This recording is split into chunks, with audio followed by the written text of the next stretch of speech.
Good evening, everybody, and welcome to the Borderline Podcast with me, your host, Andrew Willix. And tonight, guys, I've got another fantastic guest lined up for you. We're joined by Esther Lynne, who's an engagement officer for the charity Re-Engage. Now, Re-Engage are obviously who we're going to be speaking about tonight and what they can offer in our area. They primarily focus on supporting and offering companionship to the elderly and engaging them with them in activities. Now, one of the major talking points that we are going to keep on coming back to is the need for volunteering. Now, we Re-Engage are trying to adapt in our local area and are crying out for volunteers. Such a little bit of your time can go such a long way, guys. So, again, there'll be a load of information in this episode exactly how you could go about volunteering. If not, go into the episode description below, and there's going to be a ton of links across there. You can even email Esther yourself. So, guys, get volunteering. A little bit of your time could really, potentially save a life at the end of the day. And finally, if you're following along and want to get more notifications about upcoming podcast episodes, just follow the Borderline Podcast on all your platforms. Or if you're watching on YouTube, go drop a little like and subscribe below. And without further ado, Esther Lynne. Good night.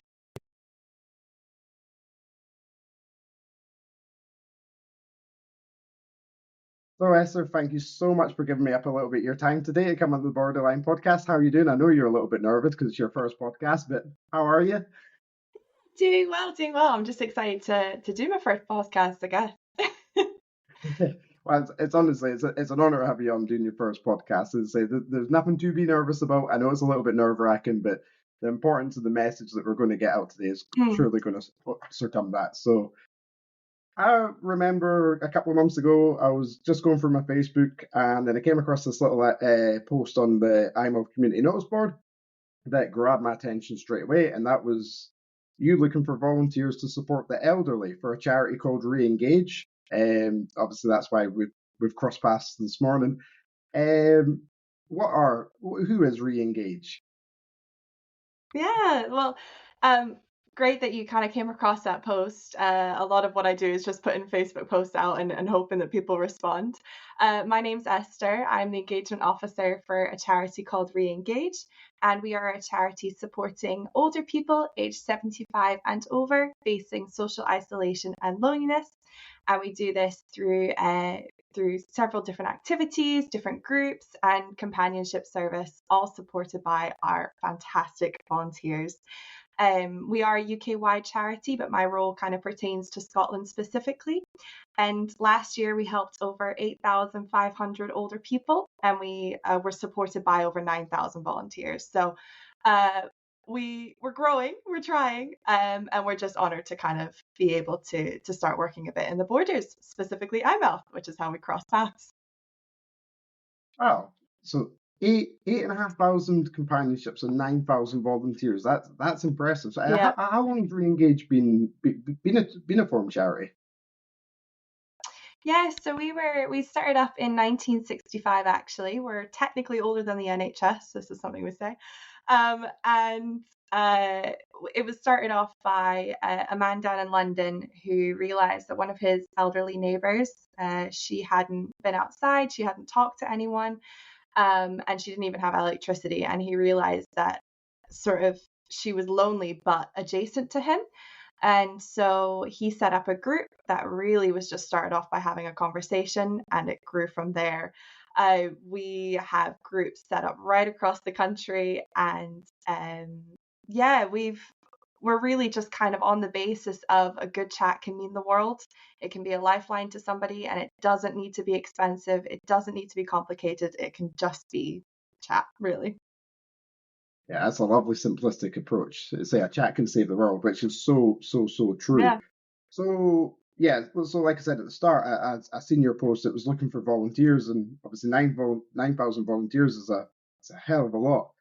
Do you struggle to get the amount of volunteers to keep up with the demand? Then is that obviously volunteer must be the main priority for you guys as a charity, yeah?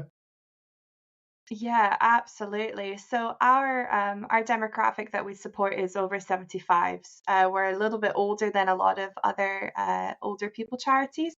A lot of them start from 50, a lot of them start from 60 plus. And so we've narrowed it down. So you'd think that we wouldn't need as many people, but in fact, that age group is the fastest growing demographic in Scotland. And in the borders specifically, that's due to grow by about 30%. And so we can't keep up really. And unfortunately, especially after COVID, a lot of the things, back in 1965, we saw someone living alone, and that doesn't change, and it only got worse after COVID. So we're really looking for our volunteers to kind of step back into their community as well. It's not we're not just here to support older people. We're here to support the volunteers as well. And a chat goes both ways. We're not just we're not just speaking one-sided, are we?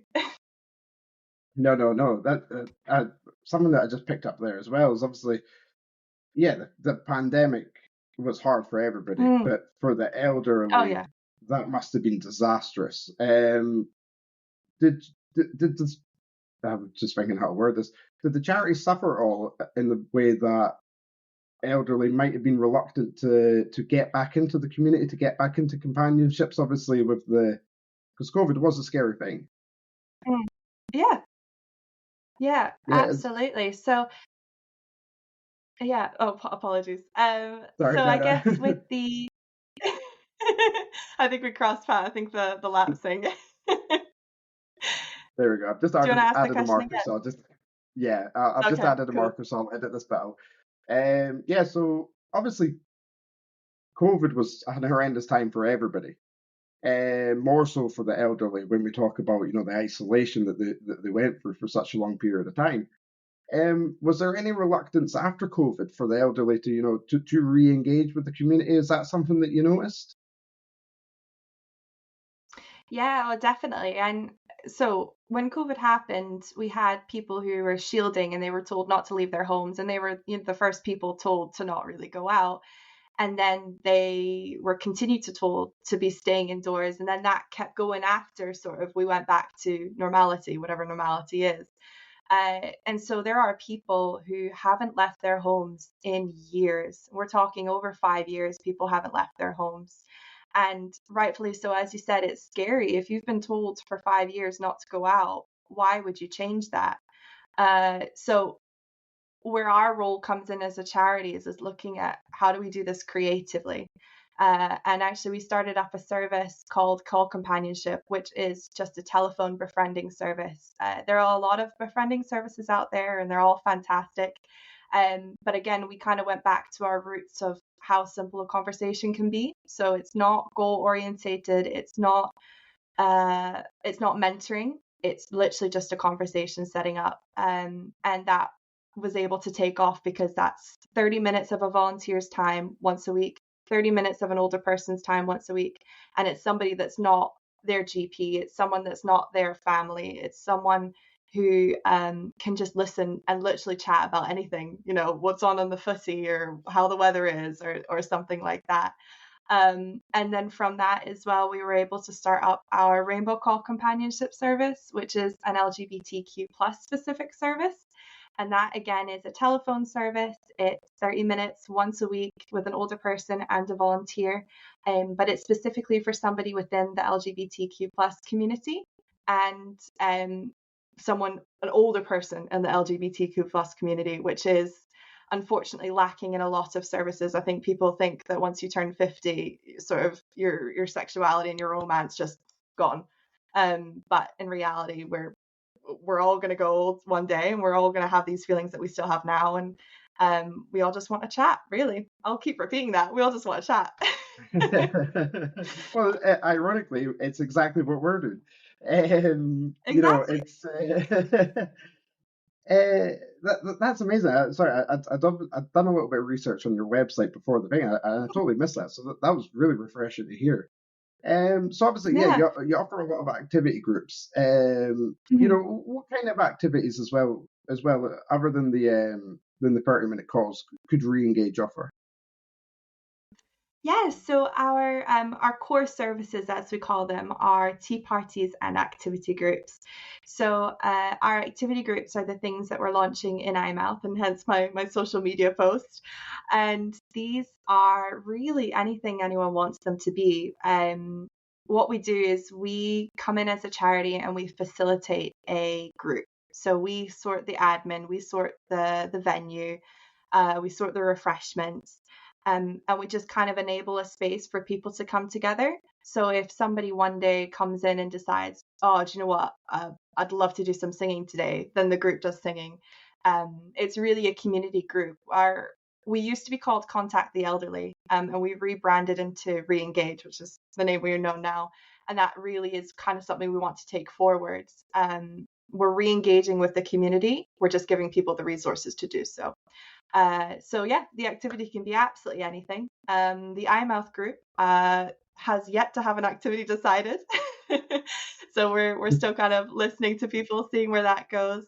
But yeah, we've had anything from silent discos to chair yoga. We've had a petting zoo. Um, the idea is really to kind of just combine that conversation with some sort of physical activity, something that's engaging your core, something that is getting you out of the house, something that's getting you moving. But sky's the limit, really, with what it can be. Yeah, that's incredibly creative, getting a petting zoo in IMO. I know. Bravo, bravo.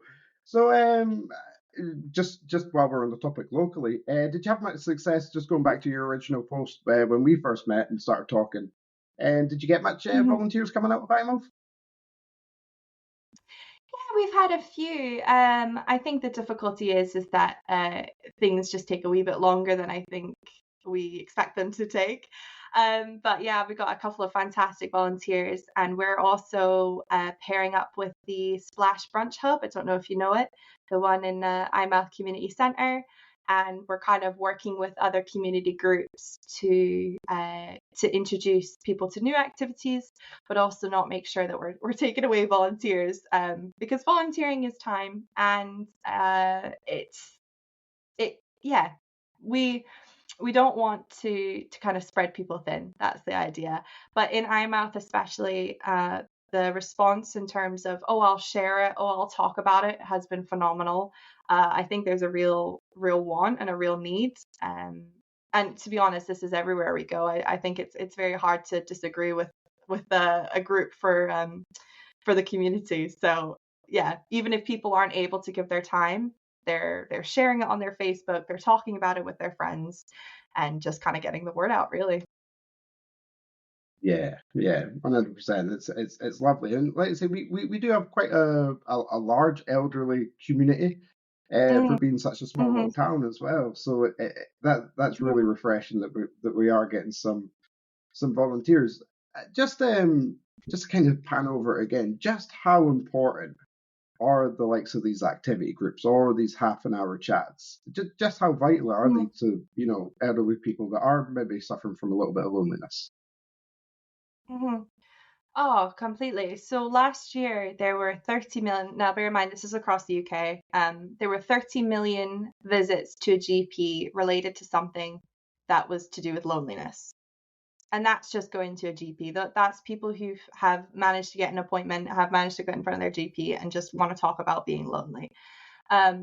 Loneliness affects us all, and it affects us all in completely different ways. And I think sort of assuming that we can just get by on our own, I think can be to detriment, and it often makes it a lot worse.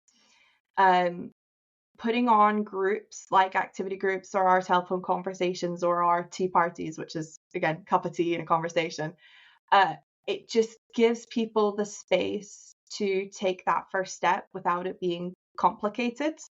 And it gives them a chance to talk to volunteers in their local area. It gives them a chance to meet people who perhaps also feel the same way, but without all the stigma of feeling like you need to sort of go out and try and make friends organically, because that doesn't happen. I mean, it's really difficult to do that.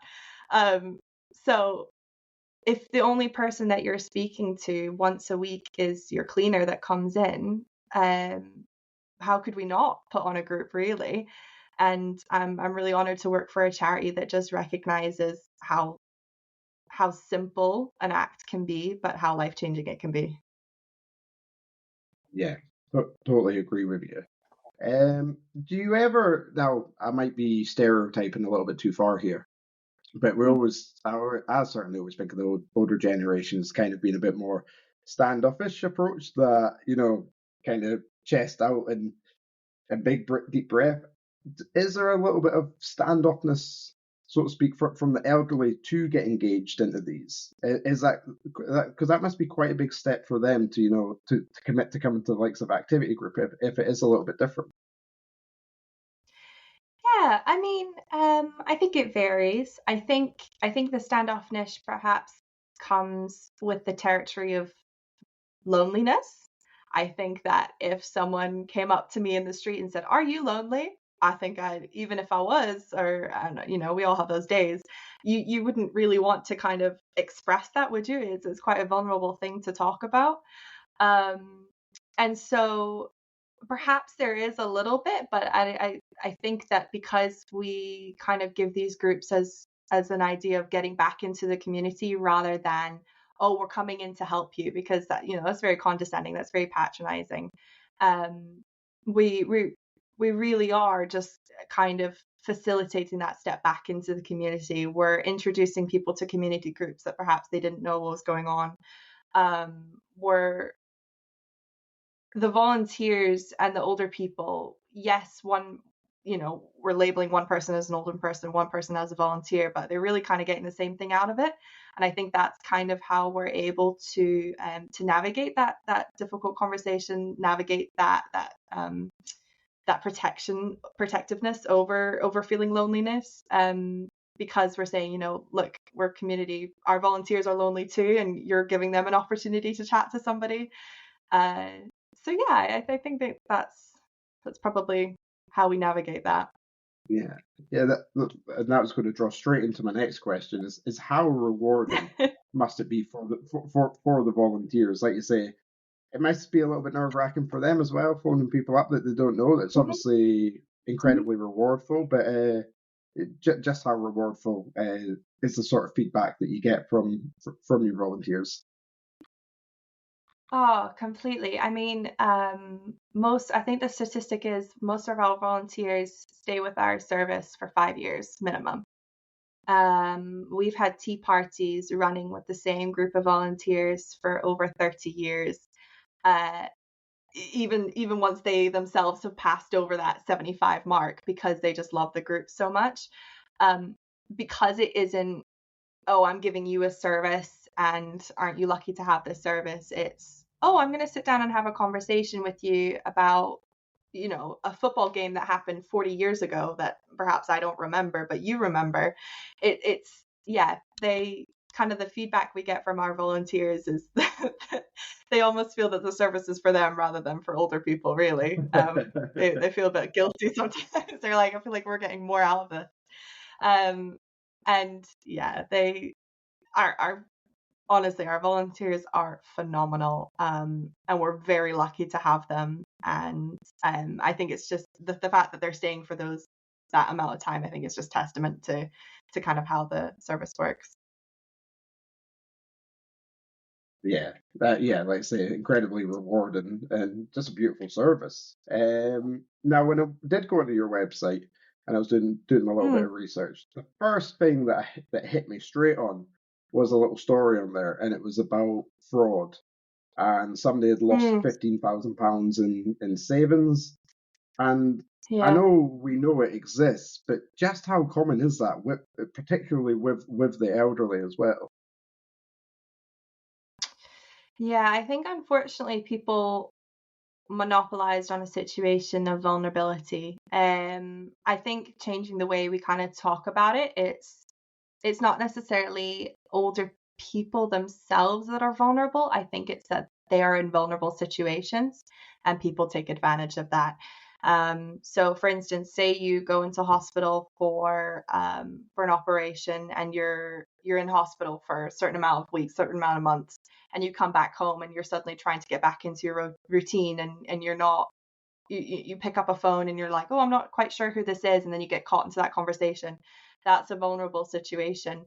And I think again it kind of comes around to the whole pride thing, is that we just want to make sure that we're informing people how to see the signs, who to talk to, and yeah, it's unfortunately it is a situation. And as part of our training, actually, we put our volunteers through, we put them through ways to spot signs of fraud and signs of scamming, so that they're able to support older people as well. So if someone comes to one of our groups, for instance, and says, "Oh, I had a conversation with so and so, and I wrote this check or whatever," they can kind of immediately flag that up and go, "Actually, no, that's not quite right." Kind of feed it back up before it goes any further. Um, but I think actually comparatively to a couple of years ago, people are more informed, but it does unfortunately mean that scams tend to get more complicated. You can't quite keep up with it, really. But yeah, lost my train of thought. It's okay. Oh Well, yeah, just put a little just mark on having it it. on our website. Um, Having it on our website is just a way that we can to kind of spread the news, spread the information about it, and just make sure that we're all protecting ourselves, really. Yeah, thanks for that. Like I say, it's a horrible one. And it's not just the elderly, Yeah. by the way, who gets frauded. I am a victim because I am the most gullible person on the planet. It's been twice actually. That's something I'm not proud of. So, obviously, loneliness is the major thing that you're trying to combat here as well. Mm-hmm. And but what other dangers are the elderly exposed to by being lonely in terms of when we do talk about our mental health? Because loneliness can lead to a lot of depression, which can lead to a lot of hopelessness. Is that something that you or your volunteers have to maybe be trained in or deal with?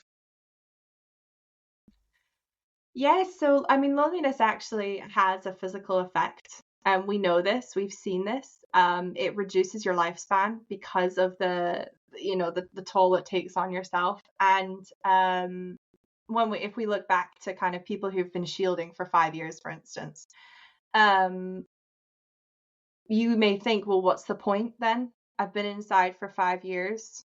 It's not getting any better. I might as well just kind of stay inside, and it's sort of a burrow down technique, and that's something that we do to protect ourselves as well, isn't it? We kind of shield ourselves in and end up kind of spiraling back down. Um, so giving people an easy step, an easy first way out. We're not going to chuck you in the deep end with it. And just totally lost my train of thought again. It's a good, Put a marker there's in. a lot of markers going in, so this will all get edited. Yeah. Would you mind repeating the question, just so I can get back onto my? Yeah, it was potential mental health from loneliness. You're talking about obviously the physical effects that will have reducing your lifespan, and if any of your volunteers are maybe a little bit trained with a little bit of mental health training to become equipped if they do come across that. Oh yeah. Okay. Cool. Yeah. So with the the effects that loneliness can have on us, sometimes there are signs, sometimes there's not, that we're kind of recluding back into ourselves. What we ask of our volunteers isn't more than what we'd ask of ourselves, so we give people the tools to succeed in having that conversation and reaching out, but they're not mental health trained specialists, nor do we expect them to be. We put people through training to recognize signs, and because we're able to work alongside health professionals and other community groups, we can use this as a collaboration project to reach out, because we're not going to take on more than we're capable of, nor would it be fair for the person that we're trying to reach, by pretending we can do all of this. And I think loneliness can look like so many different things for different people. I think that's also one of the trickiest parts of it. So having conversations like we're doing now, and talking about it also just helps people feel more empowered to talk about it and feel more empowered to help other people. I know that before I started working for this charity, I it's okay not to be okay. That phrase, we use that a lot. But what does that actually mean? What can we actually do with that phrase? So since working for the charity and since working alongside volunteers, and kind of feeding back and getting that support from them, again, I get that support too. Uh, we're kind of just empowering more and more people to spread the word, to talk about it, to feel confident in having the conversation, and also feel confident in being able to take a step back and say, this is too much for me, but here's this wonderful referral that I can put you through to. Here's this healthcare professional, and kind of take it step by step, really. That was brilliantly said, by the way. I was totally drawn in there. Yeah, you're so right about how empowering it is to have these conversations, to normalize them, to destigmatize them. And like you say, it's a normal conversation, just like we're having. It really can save a life at the end of the day. That's the way I always phrase it. A short conversation can save your life, or it can save another person's life. You just don't know sometimes. Exactly. Now I'm going to double barrel you a question here. I know that you'll want to skip over the first part of this quite quickly, and lead into more of the second part. But I also noticed on the website that you do take donations. You are a charity. Could you just talk a little bit on how far a little donation can go, but in reference to time, how much more important is it to volunteer per se? Yeah, absolutely. Yeah, we are a charity. We are a non-profit, so everything we do is funded by donations and funded by trusts. So donations go a huge long way, really. The reason that we kind of talk more about volunteering rather than donating is because we recognize that in cost of living crisis, we don't necessarily have extra cash, but we do have time. And you know what they say, time is money, so they can be equivalent. We really we look at people's connections, we look at people talking about re-engage, we look at people volunteering their time, we look at people having a chat with their neighbor and realizing that their neighbor hasn't gone outside. We realize that, we recognize people getting involved in a group that perhaps they themselves are feeling social isolation and loneliness, and getting to know their local community that they haven't had a chance to do so yet. I think that we can be really creative about how we support charities, and that's not to say money isn't useful. It is, of course it is. And we take the money and we can buy people a cup of tea. We take the money and we pay for people's transport to get to and from a group. That's kind of how we realistically use money. And like I said, every little penny helps. But at the same time, you can look at the equivalent of that and say, well, if you can't donate the amount that it would cost to provide a cup of tea, or if you can't donate the amount it would cost to cover the petrol, could you donate your time? Could you drive an older person to and from a group? Could you serve a cup of tea? I think that there's lots of different ways that we can help people, and there's also lots of different pressures that we ourselves have, and that doesn't necessarily mean you can't help. It just means looking at it creatively, really.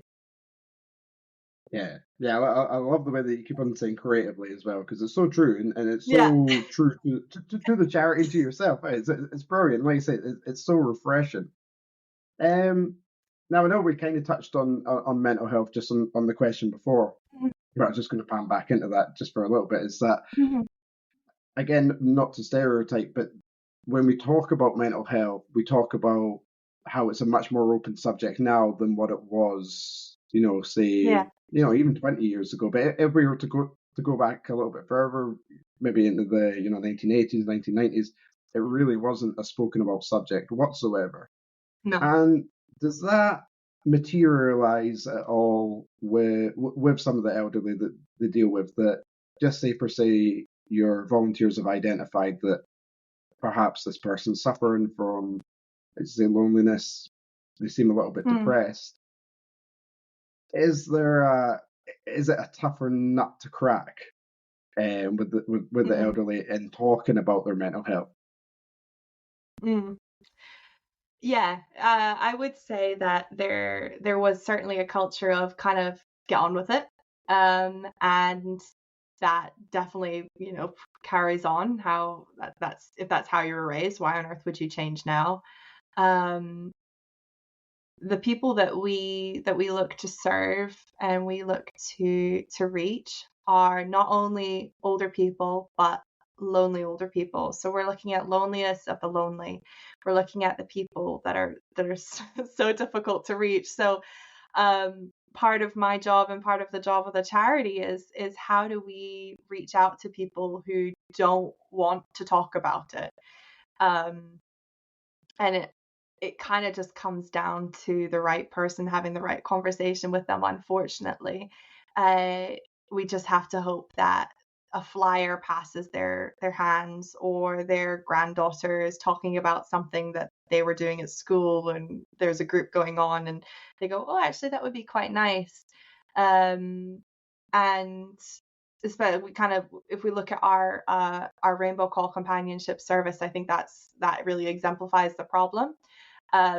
So no, again, so we've got our older people, we've got our lonely older people, and we've also got our lonely older people as part of the LGBTQ plus community. And we know they're there, but not only are they used to hiding that loneliness and being socially isolated, they're used to being in the closet a lot of the time. These people went through the 70s and 80s. They went through the criminalization of being gay. And so how on earth do we reach these people who've been so set, even on their survival, by being hidden? Yeah. And again, it just goes back to just talking about it. It's just hoping that it gets to people somehow.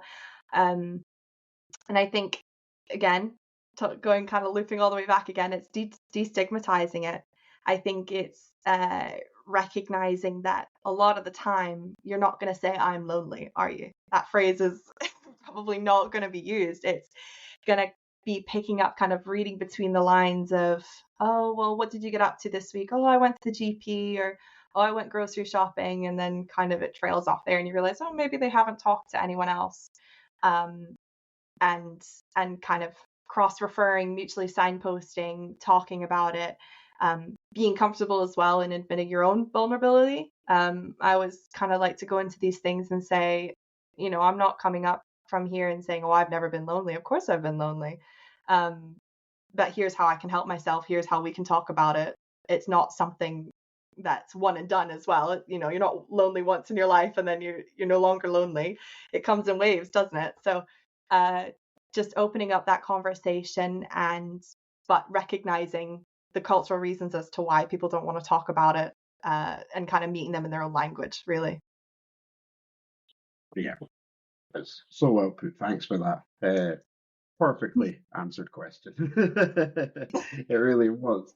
So let's just say I came across the Reengage website. How could I go about volunteering? Yeah, so if you come across our website, we've got a couple of really easy tabs at the top that are, you just click volunteering, and then you have a drop down of what it is you'd like to be involved in.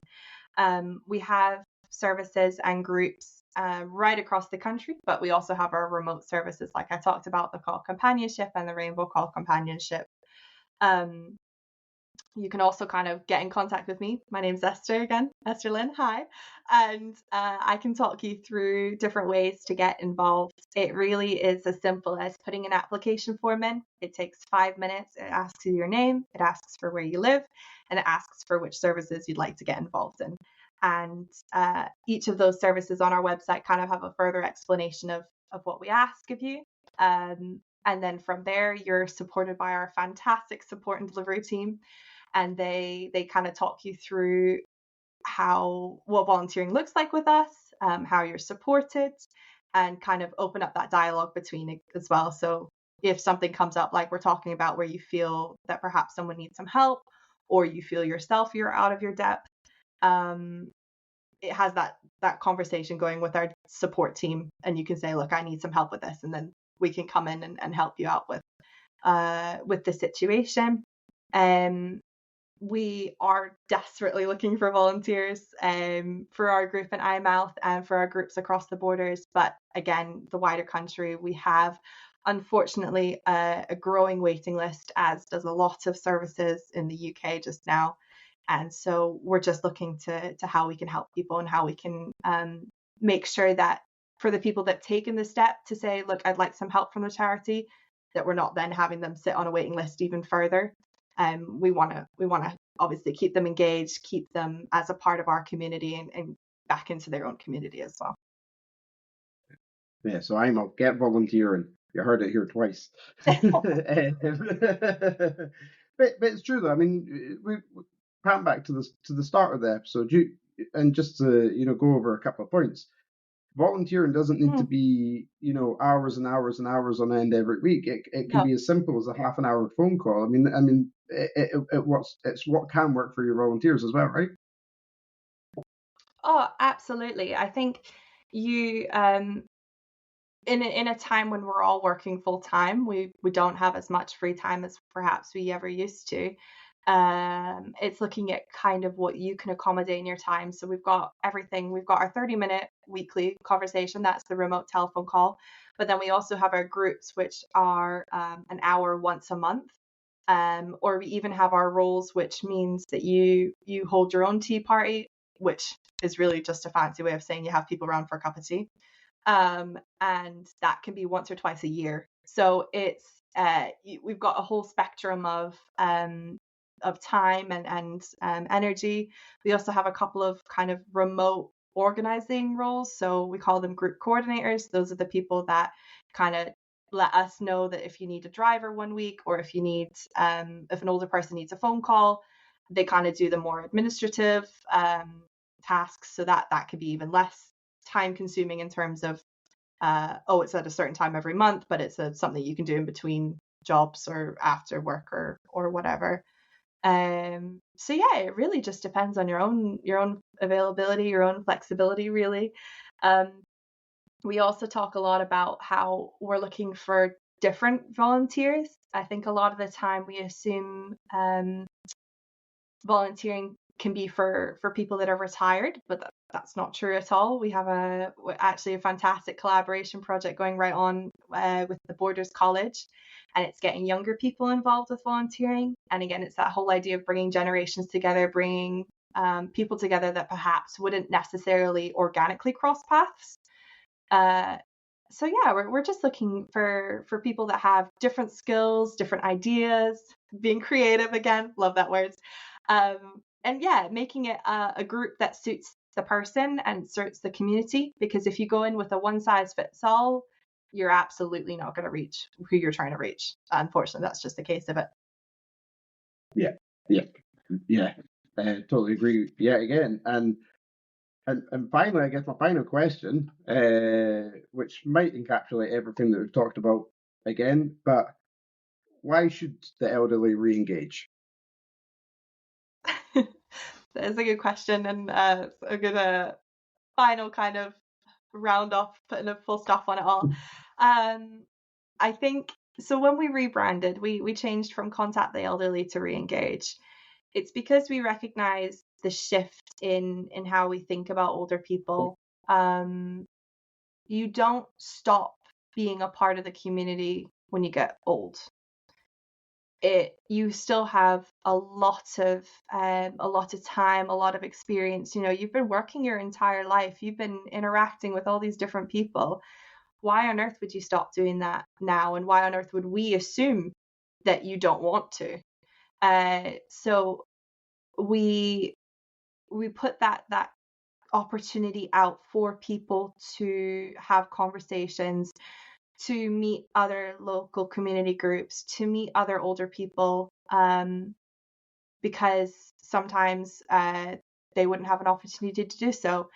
And there's so much value in a conversation. There is so much value with the community. Again, to go back to COVID, we saw that, in the beginning when we had people offering to do their grocery shopping and checking in on people and kind of uplifting each other. It was a really scary, horrible time, but at the same time, you saw little pockets of like beautiful human interaction.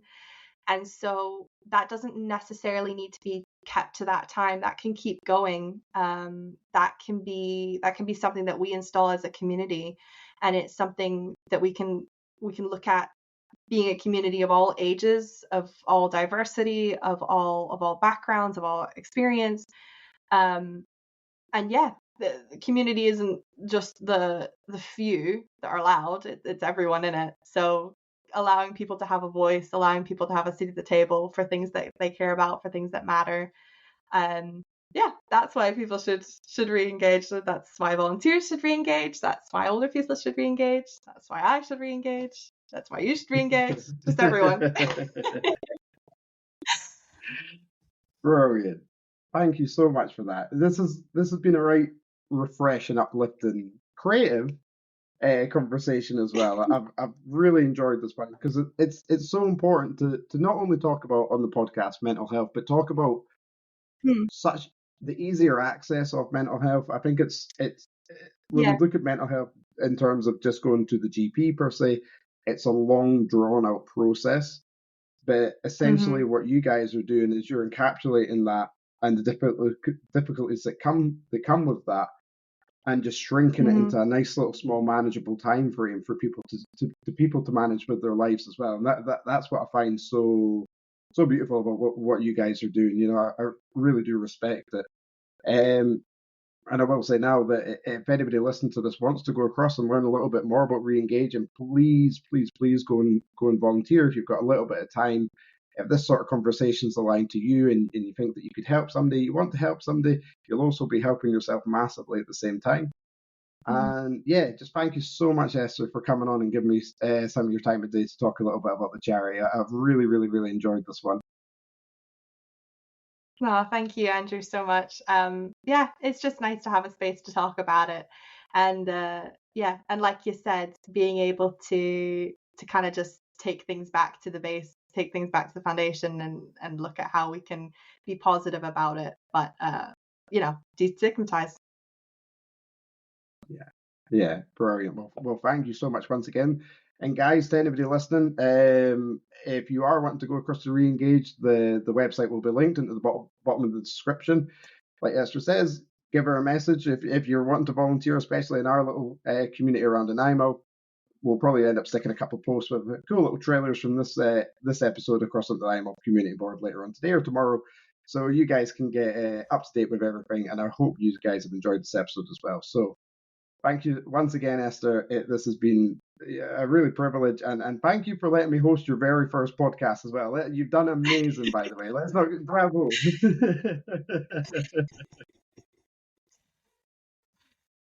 No, it's been a fun one.